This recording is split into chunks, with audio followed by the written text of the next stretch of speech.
haka annabi Musa alaihi salatu wassalam ya yi kiwo. Wannan hanyar kiwon nema ta hanyarsa ne ya aure.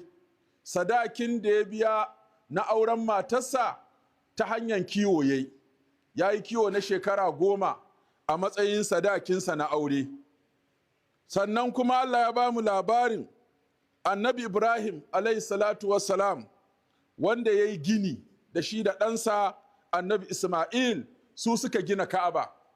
Kaga ashe wannan muna iya ɗaukansa a matsayin sana'a ta annabi Ibrahim, shine wato ainihin ya yi sana'a gini, wanda shine ya gina ɗakin Ka'aba. Wa iz yarfau Ibrahimul qawa'ida min albaiti wa Ismailu rabbana taqabbal minna innaka antas samiul alim.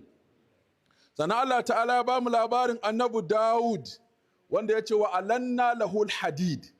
Shi wannan annabi sana'a kiraye, saboda ma ya samu sauƙin gudanar da sana'arsa ta ƙira, saboda buƙatar da ake ta sana'a ƙere-ƙere, Allah ta'ala ce sai na lausasa masa ƙarfe.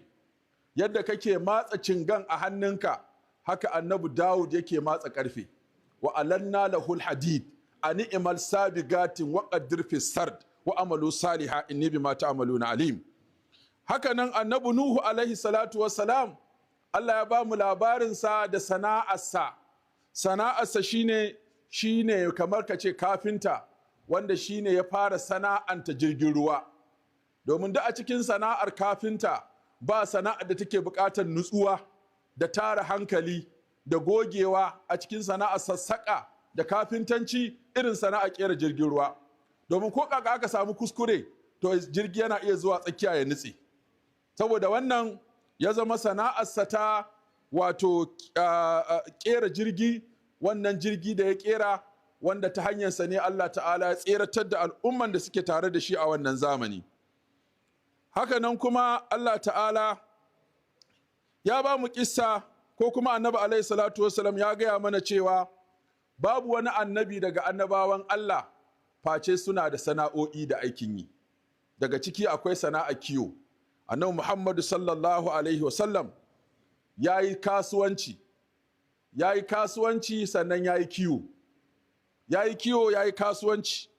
Ta hanyar kasuwancin nema suka haɗu da Nana Khadija, Allah ya ƙara mata yarda.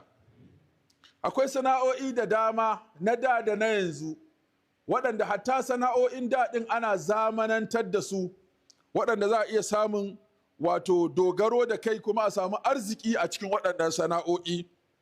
Misali sana'ar noma, sana'ar kiwo, sana'ar farauta, kamun kifi, saƙa, sassaƙa, sussuka, wanzanci, rini, fawa, sana'ar telanci, kafinta, ƙira, jima, dukanci. Duka waɗannan sana'o'i ne da mafi yawa ma a cikin unguwanninmu za ka tarar da sunayen wasu unguwannin ma an samo su ne daga sana'ar da ake yi a unguwar. Idan ka je Dukawa, ko ka je 'yan Alewa, ko ka je Majema, ko ka je ina, ga su nan unguwanni ne, duka sana'o'i ne suka ainihin wato kafa su.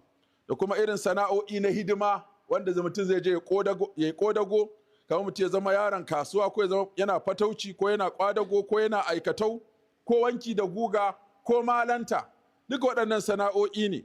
Ko kuma irin sana'o'i na zamani irin su gyaran waya ɗin nan, cajin waya, sai da layi da yin rijista, sai da data da kati, ayyukan kwamfuta, buga takardu kamar printing, welding, POP, plumbing, ka gani, wayoyin lantarki, yin sabulu, yin basilin, da ayyukan gine-gine na zamani. Duka waɗannan sana'o'i ne da in ka duba za ka tarar cewa da su ne ake rayuwa, ake samun hanyoyi.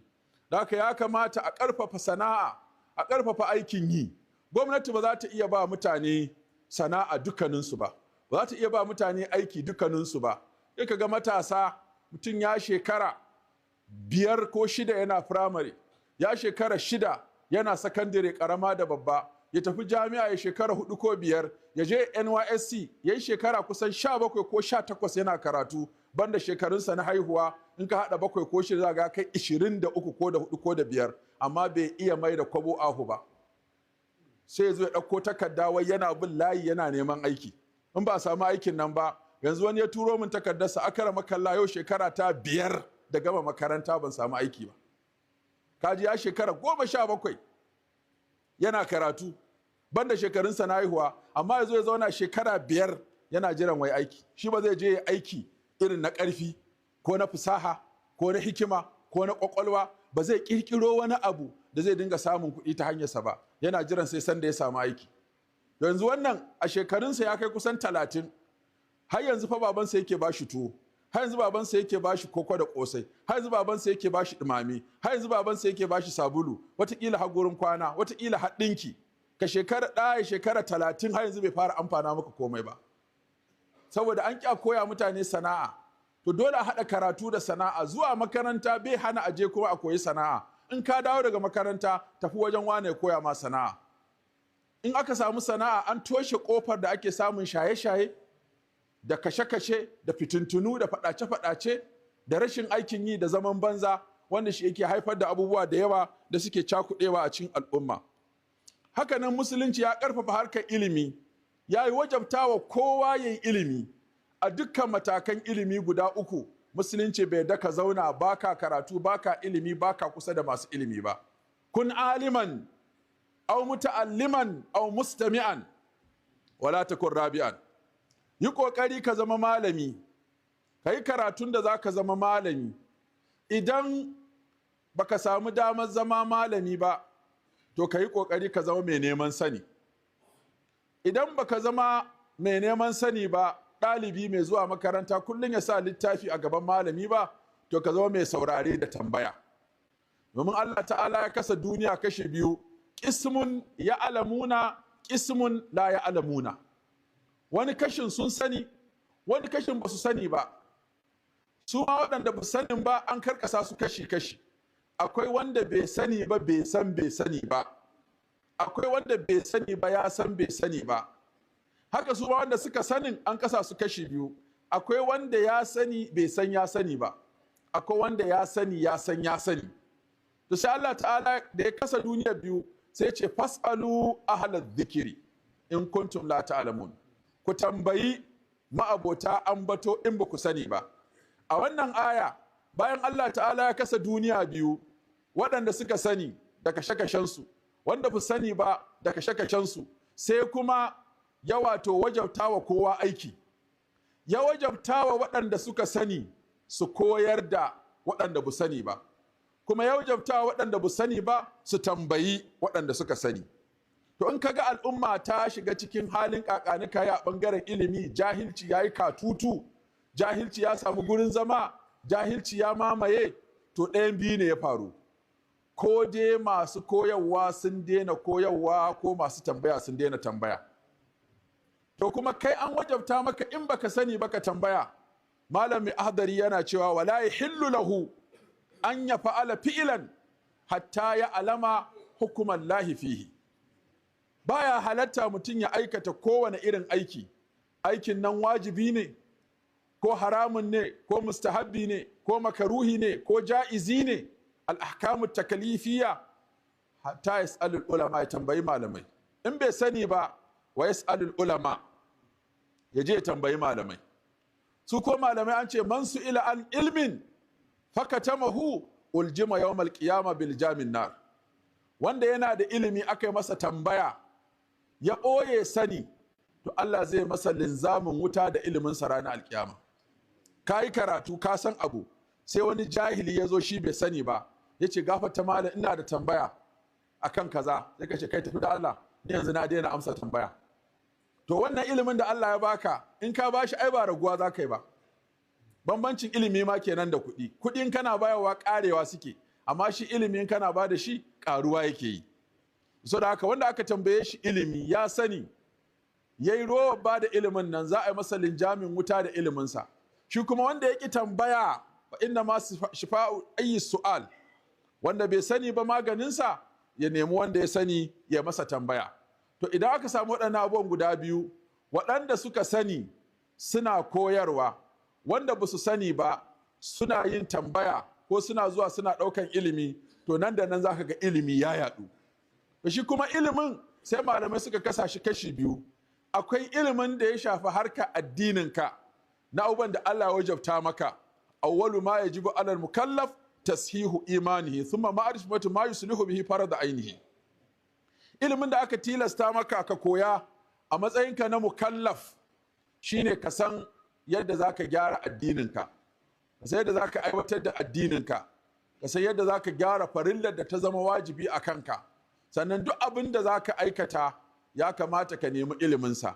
Wanda zai yi aure ya kamata ya je ya tambayi malamai, a buɗe masa kitabun nikahi, babun aure, a gaya masa menene fa'idar aure, menene hukuncin aure, menene hikima aure, menene azancin aure, menene yasa ake yin aure, ya ake yi ake zama uba, ya ake yi ake zama mata, ya ake yi ake zama mai gida, ya ake zama uwa, menene nauyin da ke kan uwa, me nauyin da ke kan uba, me nauyin da ke kan mata, me nauyin da ke kan miji, wanda haƙƙi aka ɗora wa miji game da matarsa, wanda haƙƙi aka ɗora wa mata game da mijinta, wani haƙƙi ne suka yi tarayya tsakanin miji da mata, kowa yana da wannan haƙƙin ko ya kamata a ɗora masa wannan haƙƙin. Waɗannan abubuwan wajibi ne. Haka in mutum zai fara kasuwanci, ya je ya tambaya yaya kasuwanci yake, yaya ake kasuwanci, yaya menene halal a cikin kasuwanci, menene haram a cikin kasuwanci, menene ya halatta, menene bai halatta ba, me ya kamata a yi, me bai kamata a yi ba. Ta wannan ne mutum zai yi kasuwanci mai tsafta, ya kuma yi kasuwanci mai tsari, kuma ya kasuwanci wanda yake wato ainihin ya dace. To haka nan harkokin rayuwa duka idan mutum zai yi, yana buƙatar ya je koyi ilimin yadda zai wannan.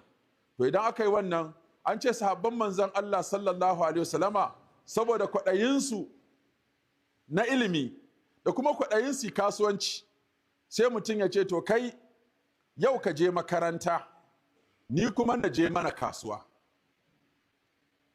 Abinda na samo a kasuwa da abinda ka samo a makaranta sai mu yi mahaɗa. Kai ka koya min abinda ka jiyo a makaranta, ni kuma na gutsira maka abinda na samo a kasuwa.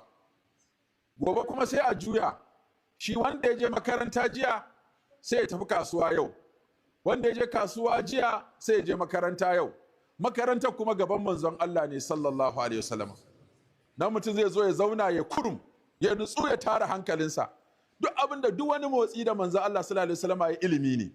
Duk wanda ya zo ya tambaya, wanda aya ta sauka, Jibril ya kawo aya, wani ya zo ya wa annabi sallallahu alaihi wasallam tambaya, ko annabi sallallahu alaihi wasallam ya faɗi wani sako, sai mutum ya kokari ya haddace.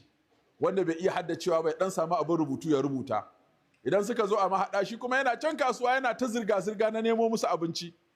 Sai sun haɗu, kamar da yamma an haɗu, an taso daga makaranta, an taso daga kasuwa, sai a yi meeting point. In an haɗu, to kai yau me ya faru a makaranta? Ita ayo Jibril ya zo, an saukar da aya, ka ji ma yadda aya take. Ko kuma annabi sallallahu alaihi wasallam ya ce kaza akan kaza, ko kuma wani ya zo ya masa tambaya ya bashi amsa iri kaza. Duk wannan ilimin da ya samu a ranar sai ya zazzage masa. Ya ce kai kuma ya kasuwa. Ya ce kasuwa yau ai alhamdulillah mun yi ciniki. To dama kusan rumfarsu za su haɗa guri guda, kamar wannan yana sai da mai, wannan yana sai da gari. Sai su haɗa guri guda, sai ya zama musu. In garin aka siya, riba da aka samu a garin za a raba. In man aka siya, riba da aka samu a man za a raba. Sai ya zo ya ce mu ma yau kasuwa ta yi kyau, an yi ciniki, ga ɗan riba da muka samu ga naka. Kai sai ce shi ma ga naka. Kaga ta wannan hikima da wannan dabara da sahabbai suka yi, ba a yi asarar makaranta ba, ba a yi asarar kasuwa ba. Amma mu yanzu mafi yawa masu zuwa kasuwa ba sa zuwa makaranta. Mafi yawa masu zuwa makaranta ba sa zuwa kasuwa. To sai kaga an tafi a haka zirr, waɗannan 'yan kasuwa ne amma jahilai. Waɗannan ko malamai ne amma kuma talakawa. To sai a ƙarshe sai kaga mai ilimin nan yana buƙatar kuɗin ɗan kasuwancin. Shi kuma ɗan kasuwa yana da buƙatar ilimin malamin nan. To sai a samu wata kwana a haɗu. To in ka ci sa'a wata ran ɗan kasuwan nan ba mai zuwa makaranta ba ne. Da ka yi masa fatawa ya ji ba ta yi masa daidai ba ne, ce aka rama kalla ba a yi ciniki ba. Sai ya hana ka kuɗinsa. Yau ba a yi ciniki ba. To kaga dole kai ma ka zo fatawa gobe ka ce to ai ina ga abubuwan nan fa sai an dube su da kyau. Akwai saɓanin malamai. Akwai ƙauli 3, akwai 4, akwai 5. Saboda ba ka da sana'a, dole ilimin zai shiga cikin ruɗu. To shi yasa kaga yan kasuwar da za ka ga mutum yana da malami. Idan ya fito da safe ba kasuwa zai wuce ba, sai ya biya makaranta ya yi karatu zuwa 8 ko 9, shikenan sai ya tafi kasuwa. Ko in abu ya rikice a kasuwa sai ka ga sai ya tattaro abubuwan da suka faru a kasuwa ya zagaya wajen wani malami, akarama kalla muna da tambaya, mai hukuncin kaza, mai hukuncin kaza, mai hukuncin kaza, mai hukuncin kaza. To sai ya zama akwai ilimi akwai kuma kuɗi. Su kuma masu kuɗin suna da ilimi, masu ilimin suna da kuɗi. Haka malaman za ka ga malami yana da sana'a, yana da rumfa, yana yin sana'a ko ta koyarwa ko ta ilmantarwa ko ta rubutu, ya rubuta tafai ko ya rubuta alƙur'ani ko ya zayyana ko ya kaza. Sawa'un malamin zaure ne ko malamin ƙur'ani ne ko malamin jami'a ne ko mai koyarwa ne, za ka ga akwai wani abu da ya dogara da shi wanda yake gudanarwa. To da wannan ne ya sa sai aka samu ilimi aka samu kuma wato kuɗi. Amma idan muka bari ba ma zuwa makaranta muna neman ilimi, to za mu zama 'yan kasuwa jahilai. Wanda kuma yake karatu kaɗai baya neman ilimi zai zama malami ya yi ilimi amma kuma ba shi da tattalin arzikin da zai iya riƙe kansa da mutuncinsa da darajarsa. Don haka dole ne ya zubar da darajar ilimin, ya zubar da mutuncin ilimin, ya zubar da ƙiman ilimin, gan shi a ƙofar gidan attajiri yana bara ko yana jira. Don su taru a ƙofar gidan attajiri a ce ya ce ba zai fito ba yau. Kenan sai kowa ya tashi ya tafiyarsa. Saboda haka wannan abubuwan daraja ne guda biyu. Shi yasa Annabi alaihi salatu wassalam ya ce ka ɗauki igiya ka tafi dawa ka je ka saro itace ka zo ka siyar, ya fi maka daraja da ka je kana roƙon mutane su baka ko su hana ka. Ita ya fi maka daraja. Annabi sallallahu alaihi wasallam ya karfafa sahabbai su yi sana'a, ya karfafa su su yi ilimi. Shi yasa ilimi ya taho mana tare da sana'a, ba su rabu ba sai da aka yi nisa, sannan ilimi ya kama gabansa, sana'a ta kama gabanta. To da haka mu karfafa wa 'ya'yanmu, mu karfafa wa iyalanmu. Da duk unguwanninmu nan cikin gari za ka ga kowane gida akwai sana'ar da ake yi. Can ana ɗan wake, can ana waina, can ana dubulan, can ana alkaki, can ana yin galgarages, can ana yin menene dakuwa, can ana yin aya, can ana yin kwakumeti, can ana yin kaza, can ana sana'ar saƙa, can ana ɗinki. Kowane gida sai kaga akwai sana'a. Can ana man gyaɗa, can ana ɗan wake, can ana wake da shinkafa. Duk haka muka taso a unguwannin muka ga iyayenmu matan ba wacce ba ta sana'a, ba wanda ba sa yin aikin yi. Yanzu ka ɗauki kuɗi ma ka ba mutum baka ma koya masa sana'a ba, zuwa zai cinye. Yasa koyar da sana'a yana da mahimmanci a cikin al'umma. Muna fata Allah ta'ala ya ƙarfafa zukatanmu, ya ƙarfafa zukatanmu, 'ya'yanmu, ƙarfafa zukatan al'ummanmu. Allah muna roƙonka afuwarka da gafararka da rahamarka da jinƙanka da alkhairinka da kake rabawa, Allah ka sa da rabonmu a ciki. Allah muna roƙonka kai mana rahama, kai wa iyayenmu da suka rasu rahama, masu rai mu da su Allah ya sa mu cika da imani. Allah kai mana albarka, kai wa 'ya'yanmu albarka, kai wa matanmu albarka, kai wa gidajenmu albarka, kai wa kasuwancinmu albarka, kai wa sana'o'inmu albarka, kai wa 'yan kasuwanmu albarka. Allah wanda yake da tattalin arziki mai ƙarfi, Allah ka bashi ikon sarrafa shi yadda zai amfane shi duniya da lahira. Wanda bashi da shi Allah ka hore masa. Masu lafiya cikinmu Allah ka ƙara musu lafiya. Marasa lafiyanmu Allah ka ba su lafiya. Wanda suke cikin halin ƙaƙanika ya Allah ka fitar da su. Wanda ba sa ciki Allah kada ka shigar da su. Waɗanda suke jin jiki Allah ka kawo musu sauƙi. Waɗanda ba sa ji Allah ka tsare su. Inda ake da zaman lafiya Allah ka ƙaro zaman lafiyan. Inda ba a da zaman lafiya Allah subhanahu wa ta'ala ka kawo zaman lafiya. Allah muna roƙonka, Allah muna roƙonka ka ƙara wannan ƙasa tamu albarka, ka ƙara wa wannan ƙasa tamu zaman lafiya, ƙara wa ƙasarmu alkhairi. Allah muna roƙonka shugabanni na gari. Allah muna roƙonka shugabanni masu tausayi, masu adalci, masu son talakawa, masu jin kai, masu son jawo jama'a a jiki. Allah muna roƙonka wannan yanki namu kai masa albarka. Fitintunu na zahiri da na baɗini Allah ka kawo mana da su. Allah muna roƙonka masu addanci da zubar da jini, da tsorata mutane, da firgita mutane, da razana mutane, Allah kai mana maganinsu. Allah ka ceci al'ummanka, al'umman manzon Allah sallallahu alaihi wasallama. Allah muna roƙonka gafararka da afuwarka da rahamarka da jin kanka.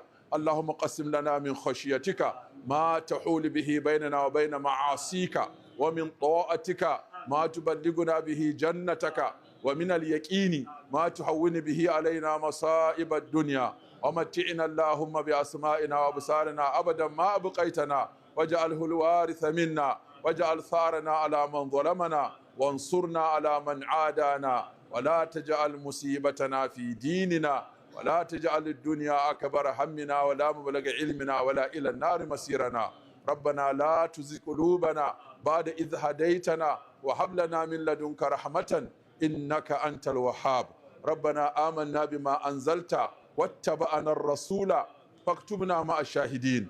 اللهم اغفر لنا، اللهم اغفر لنا، اللهم اغفر لنا ولوالدينا ولجميع المسلمين والمسلمات والمؤمنين والمؤمنات الأحياء منهم والأموات، وتابع بيننا وبينهم بالخيرات.